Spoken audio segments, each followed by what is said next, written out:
Welcome back, Embodied Rebels. In this video, we are going to be talking about willingness.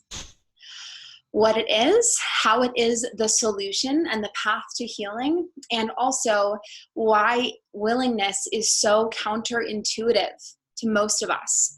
So we're going to be talking in this video also about how we all have been taught experiential avoidance, and we have been made to believe that experiential avoidance is the key, when really willingness is the true antidote here. And a lot of the references I'm going to be making today are from a modality called acceptance and commitment therapy, which I highly recommend diving more into and studying in your own time. So in order to understand what willingness is, first we need to distinguish that there are two different types of pain.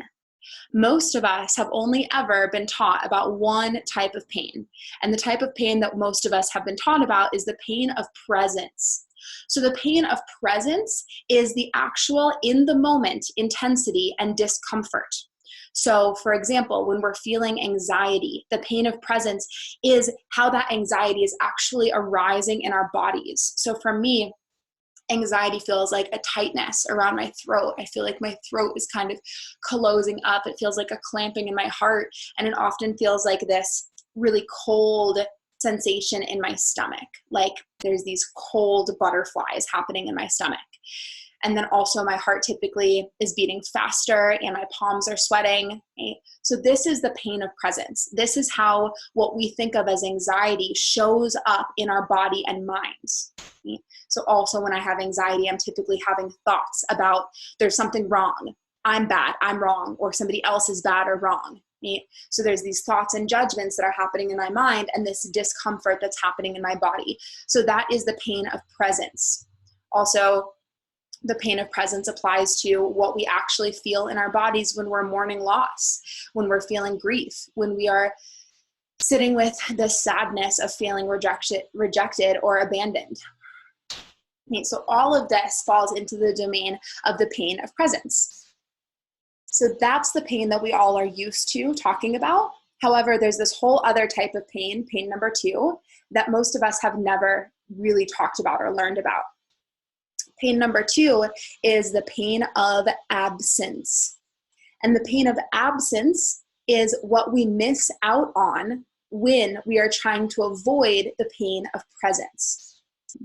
So the pain of presence is an inextricable part of life. It is unavoidable. It is part of the human experience.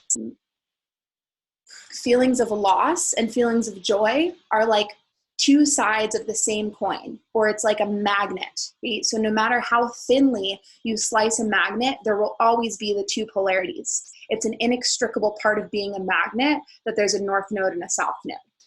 The same is true for the human experience. It is impossible to kill off pain without also killing off joy. Okay? So the pain of absence arises when we are attempting to avoid the pain of presence. So a way that you for yourself or for any clients that you're working with can identify where there is pain of absence in your lives is by answering the following question. Okay? If blank weren't such a problem for me, then I would blank. And the first blank, so if blank weren't such a problem for me, we're talking here about if anxiety weren't such a problem for me, if shame weren't such a problem for me, if insecurity weren't such a problem for me, if doubt weren't such a problem for me, if feelings of loss, of rejection weren't such a problem for me, okay? Then I would blank. So if blank weren't such a problem for me, then I would blank. And the second blank is then I would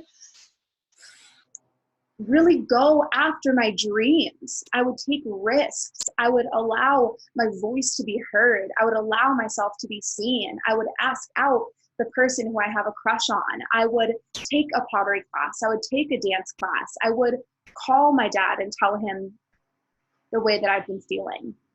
I would make more requests. I would be more self-expressed.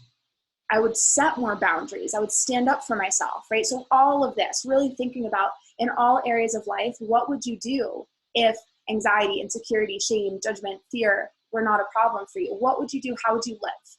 How would you show up in your relationships? How would you treat yourself? How would you treat your family? What would you do in your career differently? How would you pursue your creative expression differently? Okay.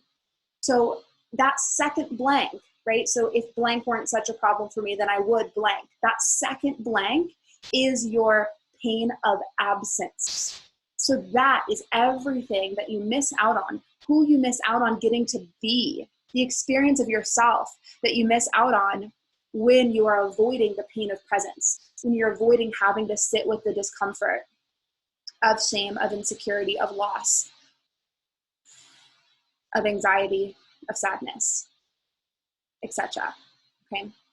So what is so important to know about these two different types of pain is that the more we try to avoid the pain of presence, the more pain we get in the form of pain of absence.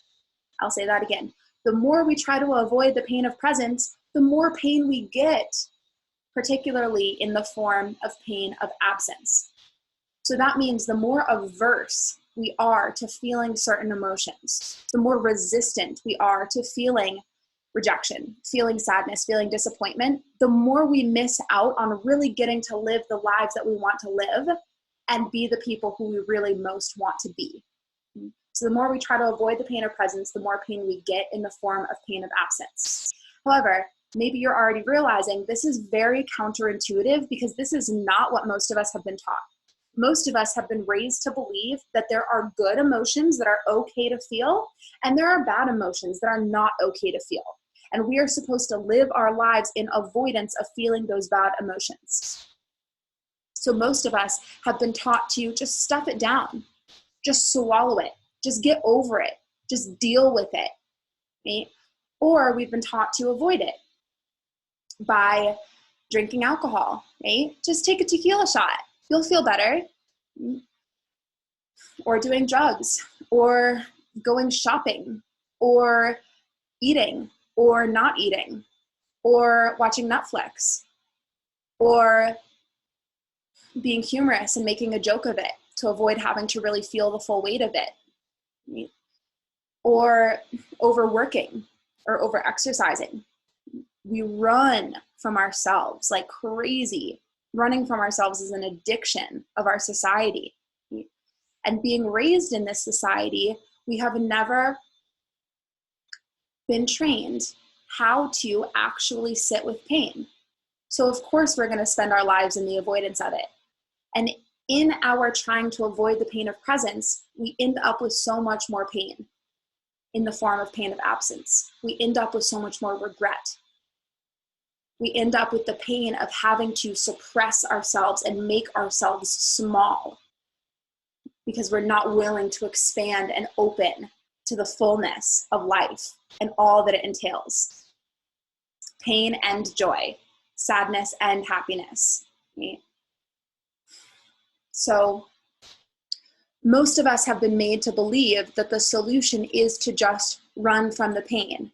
Or said another way, we've been made to believe that happiness means the absence of difficult private experiences. So we all try to hide our difficult private experiences. Think about Instagram. It's a highlight reel for everyone, pretty much, most people. It's everyone talking about how incredible their lives are. Meanwhile, behind the scenes, we're all struggling with the same things. So because our culture is the culture of only spotlighting that which is going well in our lives, then we're made to believe that other people don't struggle with the same things that we struggle with, which reinforces our belief that we're supposed to suppress our pain of presence, which leads to our numbing out and trying to escape and avoid. So I'm going to read to you a list of several of the different reasons why we've been made to believe that avoidance is the solution rather than willingness to be with the pain of presence. Okay? So we call this, in acceptance and commitment therapy, we call this experiential avoidance, which again is the attempt to avoid the pain of presence and just not have to feel the intensity of it. And the reason why we all have been made to believe that experiential avoidance actually works is because when we control things in the external environment, in the outside world, it typically works. For example, if my light bulb was flashing and flickering and it was annoying me, what would I do? I'd get on a ladder and I'd fix it. I'd take it out or I'd change it. If it's very hot in this room right now, and as soon as I get off this call, I'm going to turn on the air conditioning to fix my external environment. So when something isn't working in the external world, what do? We fix it. So because that's how it works in the external world, we have been made to believe that that is how it should work in our internal world. However, the rule of the internal world is pretty much the opposite of the rule of the external world. So the rule of the outside world is if you don't like something, figure out how to get rid of it and then get rid of it. If you don't like the flickering light bulb, if you don't like how hot it is in the room, figure out how to get rid of it and get rid of it. But the rule of the inside world, our internal state, the rule of that is if you aren't willing to have it, you will. So another way of saying this is whatever you resist persists. Another way of saying this is the more unwilling we are to have an internal experience, the more of it we will have. But because the outside world works differently, we think that that's how the inside world is supposed to work too. If there's an icky feeling that we don't like sitting with, we think that we should just be able to get rid of it, or we should just be able to resist it, or we should just be able to shove it down and it'll go away. However, that's not how it works. The more we try to resist it, the more power we give to it, and the more it festers. So that is reason number one of why experiential avoidance, why we've been made to believe that experiential avoidance works. Because controlling works well in other areas of our life. It works well in the outside world, outside of our bodies. So we think it should inside our bodies, but it doesn't. Right? The second reason why we've been made to believe experiential avoidance works is because we've been taught by our society that we should be able to control our thoughts and our emotions. See, all of the authority figures in our lives, or most of the authority figures in our lives, would get fired if they really showed us what was going on in their internal world, right? Like, can you imagine if our teachers came to school and talked with us as kindergartners about the difficulties in their marriage and the shame that they carry about their bodies, etc., right? It wouldn't work. So because we have all of these authority figures and examples of people who we look up to who don't let on that they're experiencing the pain of presence, we then believe that we should be able to control our own internal experience, which reinforces the belief that experiential avoidance works when it doesn't. Okay? The third reason is the same thing. When you're young, the grown-ups around you seem to be able to control their thoughts and feelings. Right? So we think, well, if they can, then I should be able to. Right? The next reason is we've received a constant stream of messages that good health and great happiness depend on the absence of private experiences.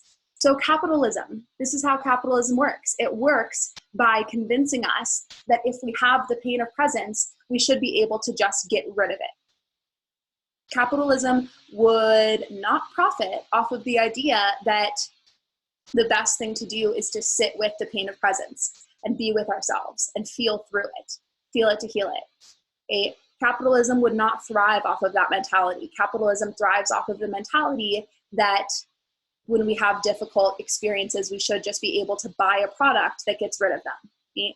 So capitalism has really reinforced this narrative for us. And then the last reason why we've been made to believe that experiential avoidance works is because controlling unwanted thoughts and feelings sometimes does work in the short term.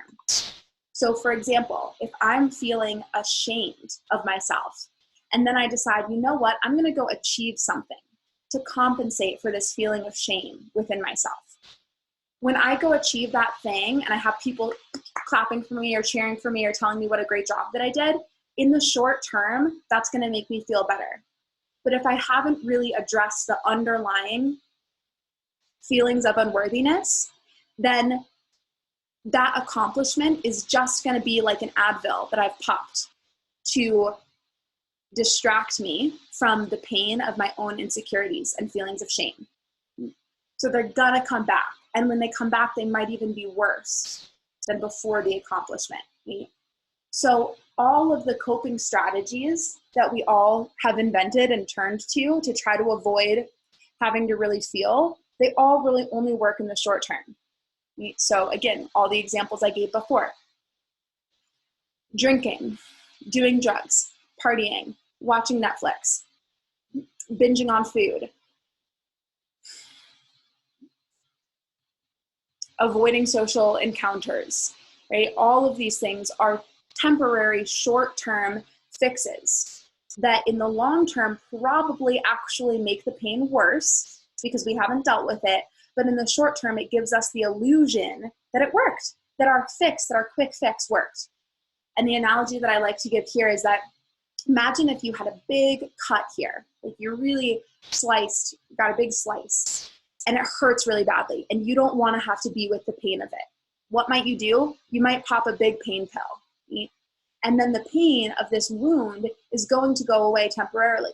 But when the pain goes away, if you think, oh good, it's dealt with, okay, I don't have to do anything about this wound because I don't feel the pain anymore, so it's gone, right? Then as soon as that medication wears off, not only is the pain still going to be there, it's probably going to be worse. Because while you were under the illusion that the wound was gone, you weren't treating the wound. So it was literally festering and getting infected and getting worse. So by the time the pain pill wears off, you're going to be like, oh shit, well, I guess I have to take 2 pain pills now.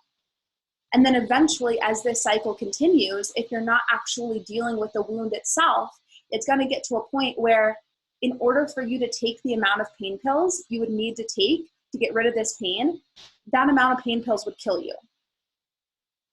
And this is the case with a lot of our avoidance strategies. That we use the avoidance strategies because they get rid of the pain in the very short term. But then once that pain comes back, it's more intense than it was before because that wound was just festering all the while. And the complication here, the difference between it being an external wound and an internal wound, is that we can't see it. If it were an external wound, we'd be able to be like, oh shit, this is getting worse. It's getting infected and it's getting gross. I should really deal with this. But when it's an internal wound and we turn to alcoholism or workaholism, for example, to escape the pain of that wound, we can't see it. So we really do think that it's gone away in the short term. When we accomplish something, we're like, oh yes, this must mean that I don't have to deal with my shame anymore. I must have eliminated my shame with my feelings of accomplishment. But no, that's not how it works. Okay? So these are all of the reasons why we very much believe that experiential avoidance works, right? Because adults around us seem to experientially avoid it. It seems to work for them, even though it doesn't really work for them. We're just not seeing the behind the scenes of it, right? We're seeing everybody else's highlight reel. So we're believing that they're so happy because they don't have any difficult private experiences. Capitalism is reinforcing that experiential avoidance works. And we're able to control unwanted thoughts and feelings in the short term. So we think that we should be able to also control them in the long term. And controlling stuff outside of our bodies works. So we think it should work for controlling stuff inside of our bodies too, right? So because of all of these reasons, we all have been so programmed to believe that the solution is to just avoid. And this is why so many of us turn to food, or so many of us turn to depriving or overeating or body monitoring, because that's an act of experiential avoidance, which we think is going to actually solve our feelings of shame, our feelings of unworthiness, right? We actually think that if we can just be pretty enough, if we can just have big enough boobs, if we can just have a flat enough stomach, if we can just get enough external validation, that those internal wounds are going to go away. But what we're missing this whole while, what we're missing is the fact that the more we try to avoid the pain of presence, the more pain we get in the form of pain of absence. Right? So there's a rule here, which is incredibly important to know for yourself and for anybody that you ever work with and are making a difference for. Right? And the rule is, the more we live our lives trying to ward off the pain of presence, the more pain we get, particularly in the form of pain of absence. So the more we're trying to avoid having to really sit with these unwanted thoughts and these unwanted emotions, the more we miss out on getting to be the loving, accepting, forgiving, present, inspired, connected leaders and change makers that we truly want to be. So if experiential avoidance is not the solution, even though we've been made to believe our whole lives that that's the solution, that that's going to work, then what is the solution? So the solution is willingness. So if you imagine that you have two knobs out in front of you, okay? And the knob on the left is the pain knob. So this is the knob that most of us have spent all of our lives trying to turn down. So this is the act of experiential avoidance, right? This is, oh God, I don't want to have to feel this anger. I don't want to have to feel this sadness. I don't want to have to feel this disappointment, this shame. So I'm just going to try to turn it down. And to turn it down, I'm going to go to my coping mechanisms. So rather than sit with this pain, I'm going to go for a run. Rather than sit with this pain, I'm going to deprive myself and numb out so I don't have to feel it. Rather than sit with this pain, I'm going to diffuse this pain onto somebody else and get really mad at them rather than sitting with my own pain, right? So these are all ways that we attempt to turn the pain knob down, right? And what I want you to know, and hopefully you've gotten this by now at this point in the video, that this pain knob is completely ineffective. The more we try to avoid an internal experience, the more of it we have. And we know this from experience, right? Like I know from my own life, if there's a guy that I really don't want to think about, he occupies my thoughts 24/7, right? And the more I'm trying not to think about him, the more I think about him. It's the same thing if I tell you, don't think about a yellow Jeep. It's impossible to not think about a yellow Jeep when you're focused on not thinking about a yellow Jeep. The act of trying to not think about it calls it into your mind, right? Or it's the same thing if you were sitting on a park bench enjoying a nice sunny day, and then somebody came up to you and put electrodes on your brain and on your body and said, okay, now don't feel anxious. You're not allowed to feel anxious. And if you feel anxious, I'm going to know that you feel anxious because I have a monitor here that tells me what you're feeling, right? Immediately you'd feel anxious, even though all you're doing is sitting on a park bench on a warm, sunny day, right? So the more we try to turn down the pain knob, the more pain we get. So that's not the solution. The solution is willingness and learning to turn up our willingness dial, our willingness to sit with those parts of ourselves that are ashamed, those parts of ourselves that are afraid, those parts of ourselves that are terrified of being seen, those parts of ourselves that feel abandoned, that feel alone, that feel lost. Our willingness to really sit with the bodily sensations that have been stored in our body from a lifetime of avoiding and trying not to feel. This is the solution because we have to feel it to heal it. Unless we're willing to feel it, we cannot heal it, right? And the past repeats itself until it completes itself. The past repeats itself until it completes itself. So if we have unprocessed pain within our body, circumstances are just going to keep happening in our lives that are going to dredge that pain up, because that is our body's way of trying to offer this pain up to us, for us to really sit with and learn from and grow from our willingness to sit with it, right? So the longer we try to avoid these sensations, just the more intense they get and the harder our work is going to be when we finally do commit to being willing to feel them. So you're only kicking the can down the road by trying to avoid these emotions and setting yourself up for needing to metaphorically or literally pop more pain pills than is healthy for your body, right? Which might lead to some devastating consequences, okay? So what does willingness look like? What does it actually mean to be willing to feel? What it actually means is to actively respond to emotions by feeling them, to actively respond to thoughts by thinking them, to actively respond to memories by remembering them, to actively respond to body sensations by feeling them. This means turning up your willingness to open to this energy moving through you. Remember, emotions are energy in motion. And when that energy is moving, it can be intense. See? It's expanding your nervous system's capacity to hold that intensity, to hold that frequency. So it requires really being willing to open to it. And we want to stay comfortable, but it requires really getting out of our comfort zone and being willing to let these energies move through, let our bodies metabolize these energies in the way that they know best. So I'll give you an example. When I was little, I had obsessive thoughts about death, starting when I was maybe 10 years old. And I was so ashamed of these thoughts. I thought that I was such a weird kid, that there was something wrong with me, that I would be having these obsessive thoughts about death. So I resisted the hell out of these thoughts. I tried so hard to get them to leave my mind, right? And the more that I tried to make these thoughts go away, the more of them I had. So it became an obsessive thing that was like this tape that was constantly running in the background of my mind, where I would have all these thoughts about situations where I could die, right? Really obsessing about death. And then one day I finally opened up to somebody about these thoughts that I'd been having for months, years at this point. And she said to me, "Oh, that's normal. That's totally normal to go through a phase where you obsessively think about death. That's fine. There's nothing wrong with you. That's not weird." And as soon as I allowed somebody else to see this part of me that I'd kept so secret and so silent, it gave me permission to allow that part of me to be expressed. And as soon as I was allowed to have thoughts about death, they all of a sudden lost their power. They weren't charged anymore. So guess what? I stopped having them as frequently, right?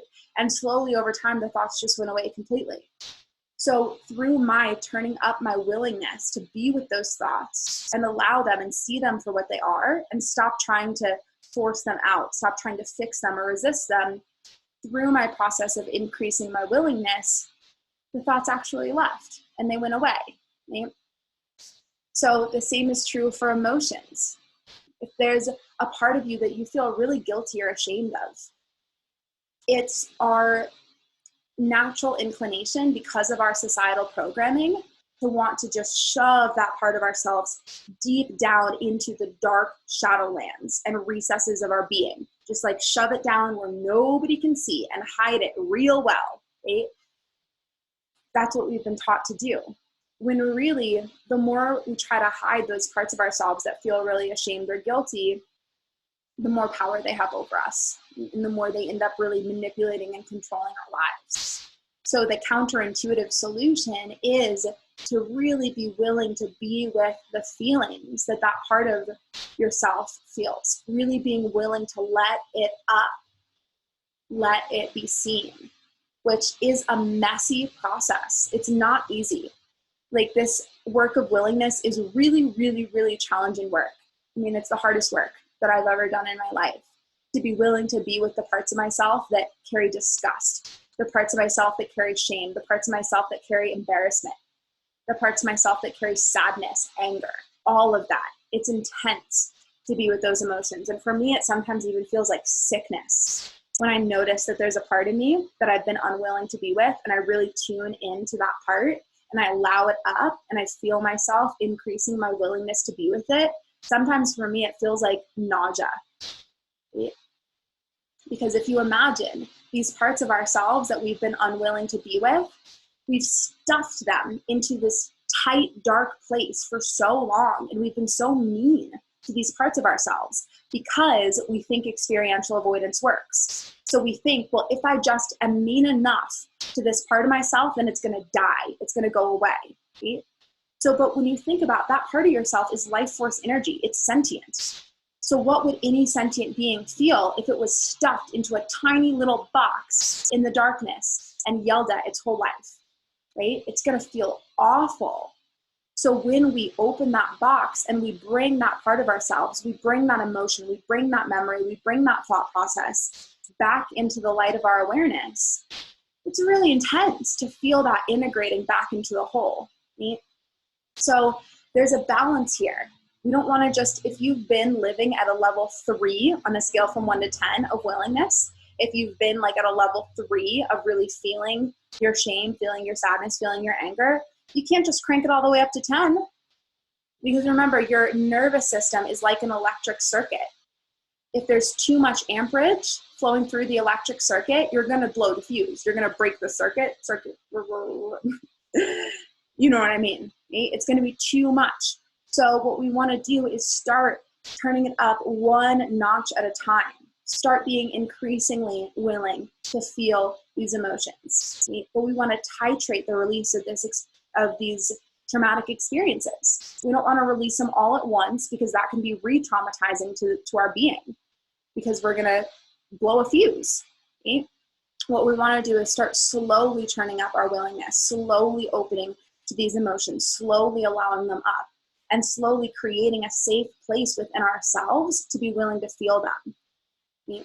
So knowing that any emotion that you can have and any thought process that you can ever have is just an object of your awareness. It's not you. Okay? Remember the hand exercise. This is your internal state. These are your thoughts, your emotions, your body sensations, your memories. That's your internal state. And this is who you really are, which is vast, ever-present awareness in which all of your internal experiences arise. You are not your thoughts. You are not your emotions. You are not your body. You are not your sensations. You are the witness. You are the witness in consciousness in which all of that arises. Okay? So when we are identified with our internal state, then we're at the effect of it. We have no freedom to choose who we be because we're constantly just reacting to our internal state. But when we create that spaciousness between who we really are and our internal state, then we have the opportunity to choose. And here I'm inviting you to choose willingness. Choose to be really willing to be with everything that's arising in your experience and hold a compassionate, loving, forgiving space for all of it to arise. See? As if it's a child that's really struggling and going through a tough time, and you are the divine mother that is holding space for this child to feel everything that they're feeling and process everything that they're feeling. But in order for this to be possible, we first have to disidentify with our internal state and no longer think that who we are our emotions, who we are is our past, who we are is our thought processes. And understand that who we are is an infinite space of awareness that gets to choose who we be. And rather than choosing to avoid, we can choose to lean in. We can choose to open. We can choose to be willing. And through our willingness, we can actually heal all of this energy. We can take it from the shadow into the light. And we get to be those shepherds of the dawn. We get to be those light workers. We get to be that space in which those shadow energies remember who they really are and transform back into the light, to put it in a very spiritual, esoteric way. So willingness is the answer. Willingness means to choose life as it is, to accept the present moment completely without defense. The goal of willingness is not to feel better. The goal of willingness is to feel better. Let me say that one more time because that's really, really important. And I love this so much. So the goal of willingness is not to feel better. The goal of willingness is not to eliminate all difficult experiences and get to this eternal state of happiness. That's not the goal of willingness, because that's not real life. That's numbed out, checked out life. Right?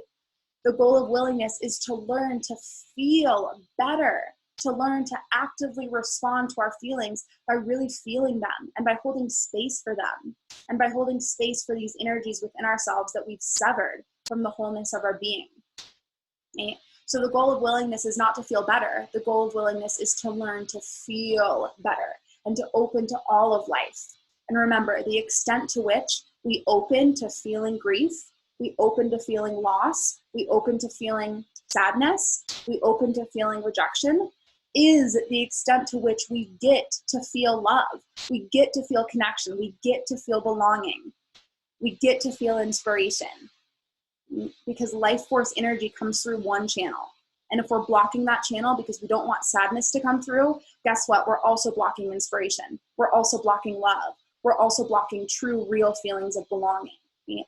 So we have to be simultaneously willing to feel both the unwanted emotions and the wanted emotions. And in doing so, we're expanding our container. Right? So the goal of willingness is to open ourselves to the vitality of the moment and to more effectively move towards what we value.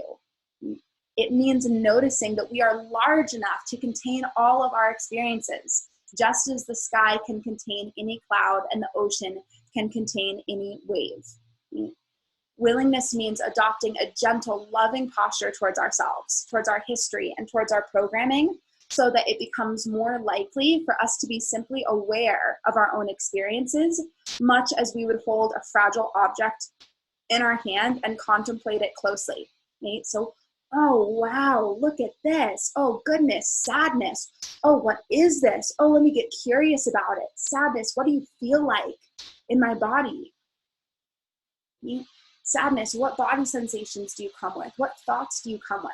Like, what is this whole aliveness that I'm feeling when I feel sad?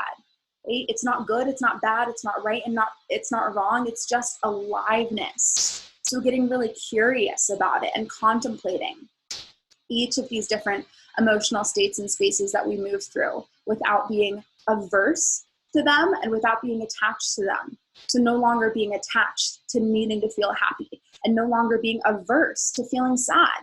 It's becoming the spaciousness in which all of these experiences can come and go, and we're open to all of it, which means we get to receive the abundance of all of it, even though that comes with pain, because that's an inextricable part of the human experience. And it's a beautiful part of the human experience. Pain is our greatest teacher in this life. It has so much to teach us.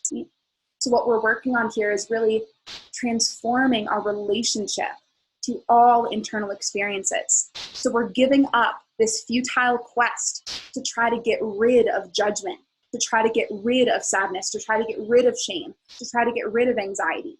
And we're realizing that the more we're trying to get rid of those parts of ourselves, the more power we're giving those parts of ourselves, and the more awful those parts of ourselves are going to feel because they're being judged and shamed, right? So we're giving up the act of trying to get rid of these internal experiences, and instead we're really working on transforming our relationship to them, right? So like Matt Kahn says, what if at the end of your life, every single emotion took the stand and testified about how you treated that emotion? What would shame say about you? What would anger say about how you treated anger when it arose? What would sadness say about how you treated sadness when sadness arose? What would guilt say? What would embarrassment say? What would disappointment say? And what would it be like to live life attempting to make friends with all of these emotions? What if every single emotion at the end of your life took the stand and said, wow, she was so willing to be with me. She was so willing to feel everything that came along with me.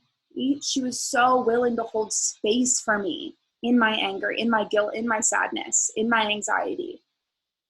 She was so forgiving. She was so accepting. She was such a friend to me. She stopped trying to resist me and was really just there for me as a space for me to feel and heal everything that I needed to feel and heal. So that's the goal of willingness. That is the possibility of willingness. The concept of willingness has radically changed my entire life. And I know and feel that it has the potential to radically change your life as well and change the lives of those around you who come to you for guidance. So thank you so much for watching.